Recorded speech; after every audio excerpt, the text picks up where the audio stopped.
Uuwi na dapat ang pasaherong 16 anyos sa babae galing sa kanyang part-time job pero idiniretso siya ng sinakyang tricycle driver sa isang hotel sa Antipolo, Rizal.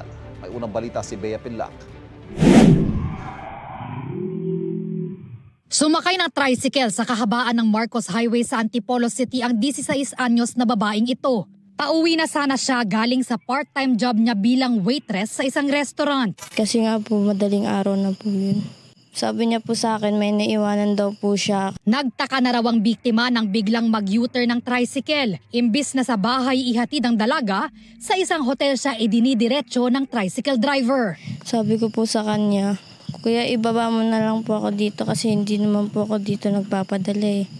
Tapos ang ginawa niya naman po, binilisan niya po lalo yung takbo. Yung takbo ng tricycle niya. Tapos natatakot na po ako nun.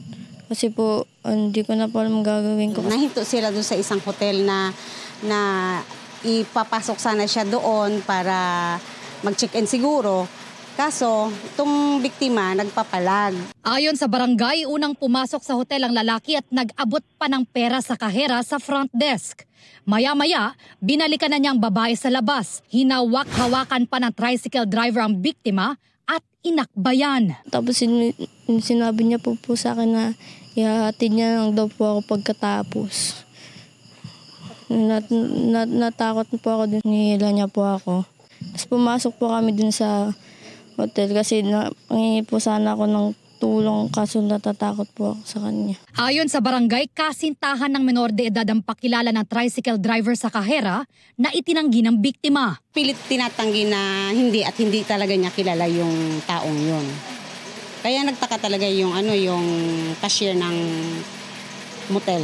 Ngayon nung hindi tinanggap ang bayad, dahil sabi ng cashier, kapag magpipilit ka sir, tatawag ako ng barangay. Ngayon nung sinabing tatawag ng barangay, kinuha niya yung pera, sabay alis, sumakay ng tricycle, iniwan yung biktima doon. Nakahingi pa raw ng tulong ang biktima sa group chat nilang magkakamag-anak. Nag-message po ako sa kanila, sabi kong tulong please kasi po hindi na po ako nakapagdugtong ng chat kasi nga po tinitipid ko po yung battery para po ma-chat ko po kung nasan ako dun sa magsusundo po sa akin. Hindi ko po alam kung buhay pa ba siya or ano po, yung po agad ang pumasok sa isip ko po eh. Kaya nagmadali po talaga kami na puntahan kung saan po siya. Paano na lang kung may nangyari talaga sa kanya na hindi maganda. Nakipag-usap na raw sila sa pamunuan ng TODA para matukoy ang lalaki sa tulong ng body number ng tricycle. Patuloy rin ang pakikipag-ugnayan ng kaanak ng biktima sa mga otoridad para mahuli ang tricycle driver. Ito ang unang balita. Bea Pinlac para sa GMA Integrated News.